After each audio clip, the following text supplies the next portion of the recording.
Ante los problemas del presente y la incertidumbre del futuro, los trabajadores tenemos mucho que decir.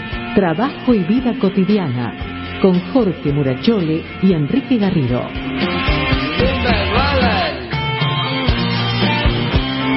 Los riñones.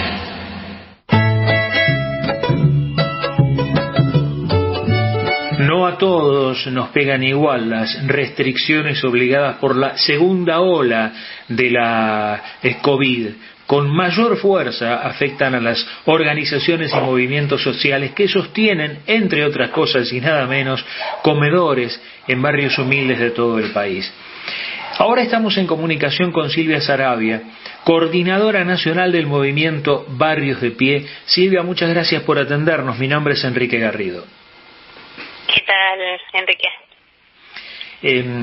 Bueno, lo dicho más o menos en la introducción, quisiera saber cómo están ustedes, cómo están llevando adelante estas restricciones obligadas hasta el 31 de mayo inclusive. Bueno, por un lado, creemos de que el aumento de los casos, sobre todo en el barrio, es muy fuerte. Lo estamos viendo que ha sobrepasado mucho los niveles de la ola anterior. Tenemos muchos compañeros y compañeras contagiados que la verdad es que en la otra ola, con todo el despliegue de los protocolos, lo habíamos esquivado bastante bien, y esta vez, aún sobre esa experiencia y sobre haber trabajado ya en la situación anterior, bueno, vemos que hay muchos casos, muchos contagios y varias compañeras y compañeros fallecidos en todo el país. ¿Y a qué atribuís este cambio, además de la virulencia de la enfermedad? ¿A qué atribuís el hecho de que en la primera ola se organizaran y estuvieran más al cuidado y ahora no? No, creo que en la primera ola, bueno, evidentemente no tenía tanta virulencia el virus, sí. Debía contagiar un poco menos, pero también lo que sucedió, por lo menos lo que nos sucede a nosotros, es que en muchos casos la necesidad de juntarse en reuniones familiares, en recuperar esos espacios, digamos, de contención muchas veces y de cercanía, hace que se produzcan descuidos que quizá en los espacios de trabajo no suceden. Y esto creemos de que es una de las situaciones por las cuales, bueno, hay más compañeros y compañeras nuestros contagiados. No hemos tenido, han sido muy puntuales los episodios de contagios en los espacios de trabajo. Así que bueno, eso habla bien de que al menos se mantienen los protocolos, pero bueno, sí nos ha tocado mucho más de cerca los fallecimientos, lamentablemente, fundamentalmente de personas con alguna enfermedad preexistente. Hay que tener en cuenta que con el tema de la malnutrición aumentan muchísimo más los casos de diabetes y de problemas cardiovasculares, que bueno, que son parte de las enfermedades contempladas como comorbilidades, ¿no? Hablaste de la subalimentación. El gobierno anunció, junto con las restricciones, una ampliación de la tarjeta alimentar, de los planes potenciar trabajo. ¿Es suficiente para las organizaciones, los movimientos sociales, estas medidas? Bueno, respecto de la tarjeta alimentar, nosotros desde el principio, desde el primer momento que se anunció la tarjeta el año pasado, planteamos de que era necesario que se ampliara, sí, por lo menos hasta los 12 años, hasta familias con niñas de 12 años, porque es la franja etaria donde vemos mayores niveles de malnutrición. De hecho, se amplió. Por eso, así que eso nosotros lo vemos bien, que se haya ampliado. Lo que sí es que con el aumento del precio de los alimentos y, bueno, con todas las dificultades que hay en este momento para conseguir trabajo, evidentemente la tarjeta alimentar termina siendo insuficiente. Es una ayuda importante, ¿no? Nosotros vemos que cuando se deposita el monto de la tarjeta alimentar, cede la cantidad de familias que vienen a los comedores, ¿sí? Uh-huh. Lo que pasa es que luego, bueno, a la semana, a los 10 días, ya vuelven a aparecer y se empiezan a multiplicar las personas que piden asistencia.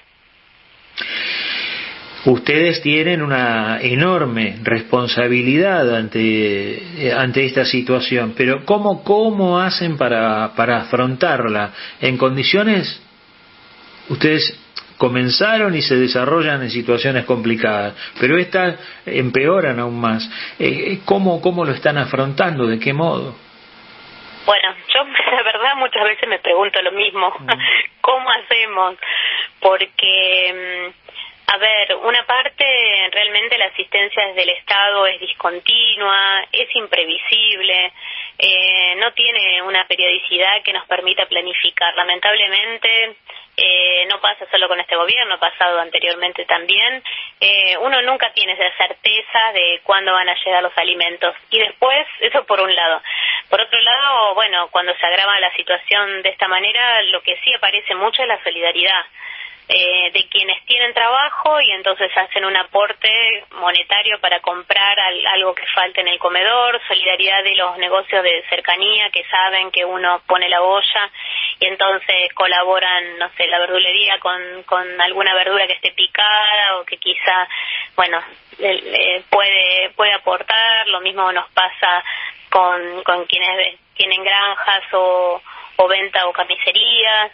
La verdad es que eso sí no se ha perdido y es lo que valoramos un montón, que es la solidaridad entre los vecinos que bueno, que ven ese trabajo y que entonces aportan para seguirlo sosteniendo. Pero bueno, muchas veces nos pasa que quizá no podemos cocinar todos los días porque no tenemos los elementos suficientes, porque bueno, también hay que poner para la garrafa y entonces en muchos casos lo que se hace es se reemplaza y se cocina leña, pero bueno, días que quizá no se cocinan, aparecen algunas familias a preguntar si no se va a cocinar, si no se puede cocinar algo, porque bueno, hay que entender que la entrega de alimentos no reemplaza, ¿no?, la entrega del plato de comida. Por un lado, cocinar en una olla hace que rinda mucho más lo que se cocina, y por otro, porque quizás esas familias, por ejemplo, no tienen la garrafa o usan la garrafa para otra cosa, o sea, precisamente para poder calentar el agua, y entonces si la usan para cocinar ya no les alcanza. La verdad que hay una situación muy crítica, muy difícil, y no nos pasa solamente con las familias con muchos niños y niñas, también nos pasa con adultos que están solos, con adultos mayores. La verdad que es muy triste la situación. Algo adelantaste, pero quisiera saber si está llegando los alimentos. Ustedes tienen comedores en barrios de todo el país. ¿Está llegando la comida a la que está obligado el Estado en forma regular a los comedores? Bueno, no, la verdad es que el último reclamo que hicimos a Desarrollo Social tuvo que ver, uno de los ejes tuvo que ver con eso.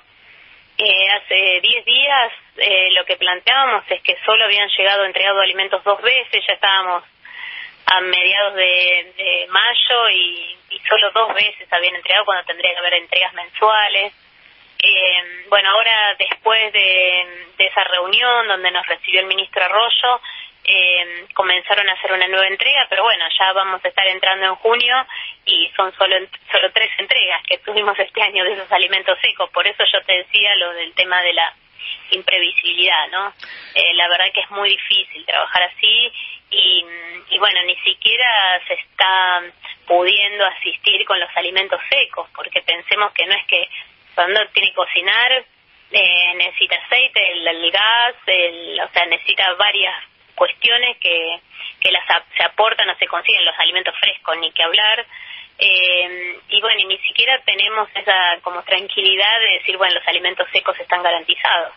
Eso esperemos que se revierta. Se lo planteamos al ministro, le dijimos que era prioritario, por lo menos en una situación como esta, donde la verdad que uno anda corriendo por un montón de cosas, ¿no? Porque a la situación de la crisis social económica se agrega la enfermedad, ¿no? Y la necesidad de aislamiento. Entonces, no poder estar tranquilos y tranquilas de saber cuándo va a llegar los alimentos secos, la verdad que es un despropósito, ¿no? Porque es una tarea que aparte cuando llegan después hay que distribuirla en los comedores. Bueno, es toda una cuestión de logística que lleva planificación, tiempo, y bueno, y no poder tener esto así periódicamente, la verdad que, bueno, que es un gran problema.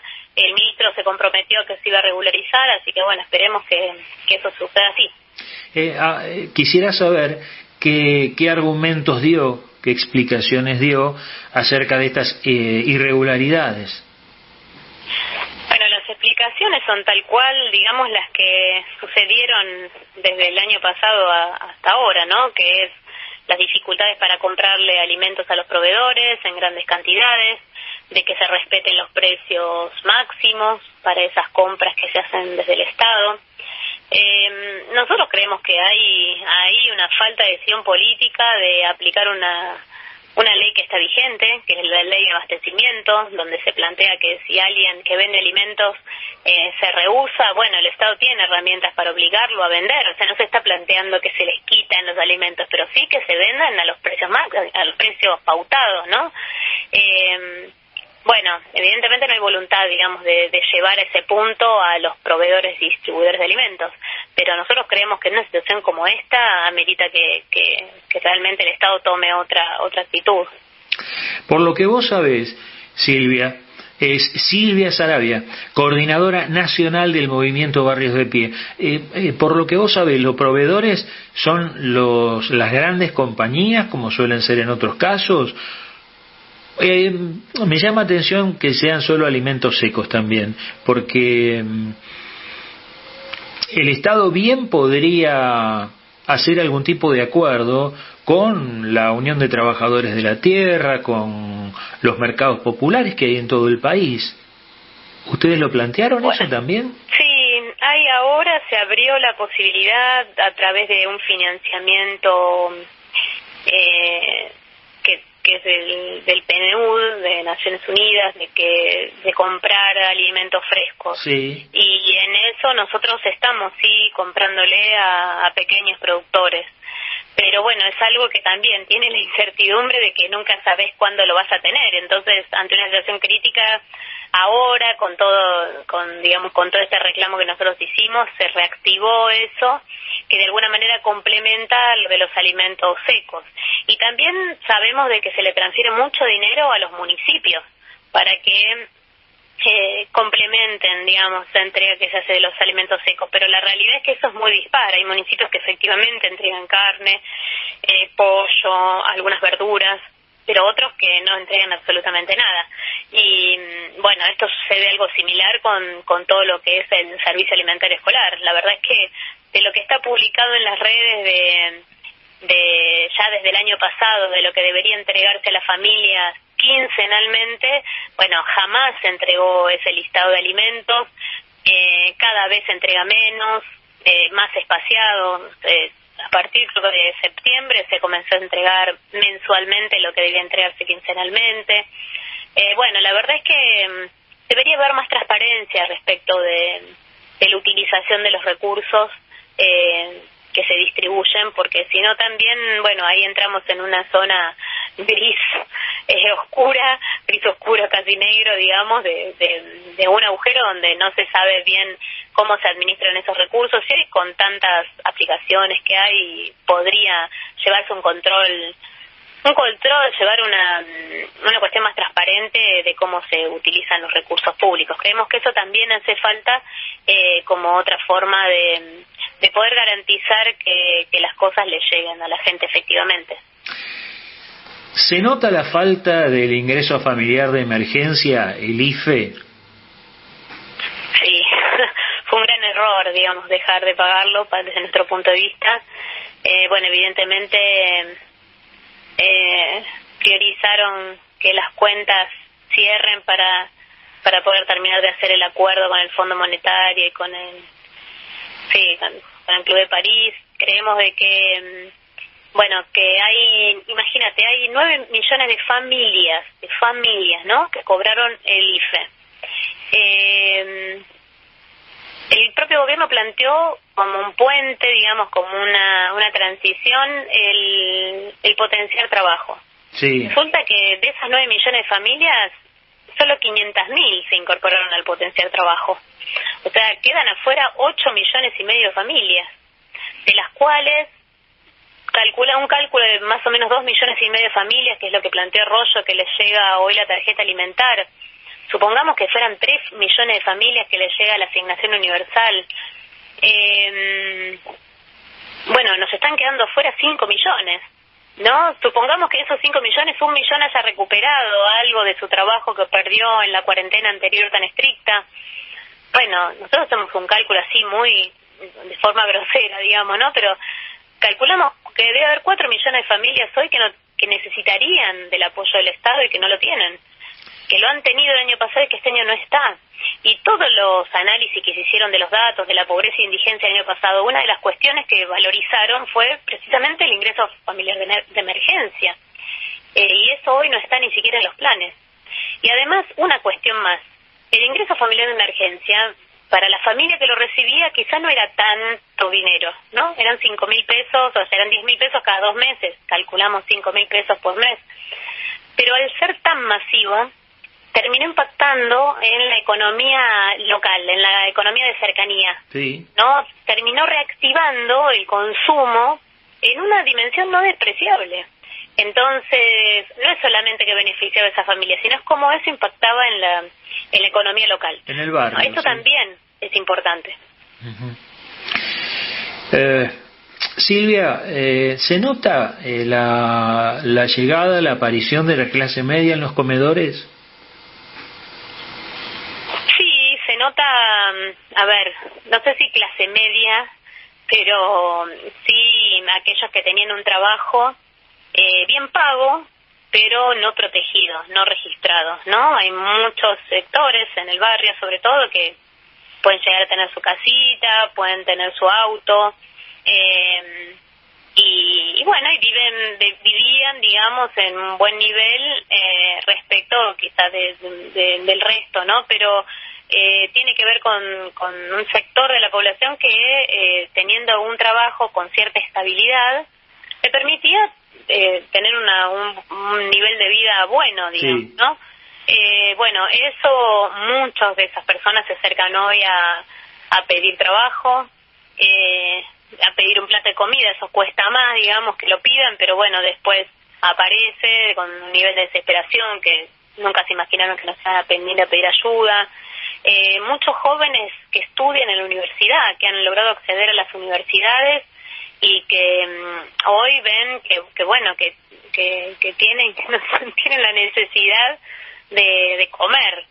Ya, o sea, creo que hay un sector que tenía otra expectativa, que viene de otras experiencias. No es como quizás cuando la situación económica mejora, nosotros de las organizaciones, nosotros hace 20 años ya que constituimos Barrios de Pie, sí, eso se nota, ¿no? Porque uno se queda quizá trabajando con aquel que no tuvo experiencia nunca laboral, que no terminó la escuela, que no está alfabetizado. Pero ahora, en este momento, los que se acercan son estudiantes universitarios, son personas que hasta hace poquito tiempo tenían un trabajo estable, que tienen oficios, que tienen muchos saberes y mucha cultura del trabajo, y eso se nota un montón. Silvia, muchísimas gracias por atendernos. No, muchísimas gracias a ustedes y a vos. Que sigas muy bien. Era Silvia Saravia, coordinadora nacional del movimiento Barrios de Pie.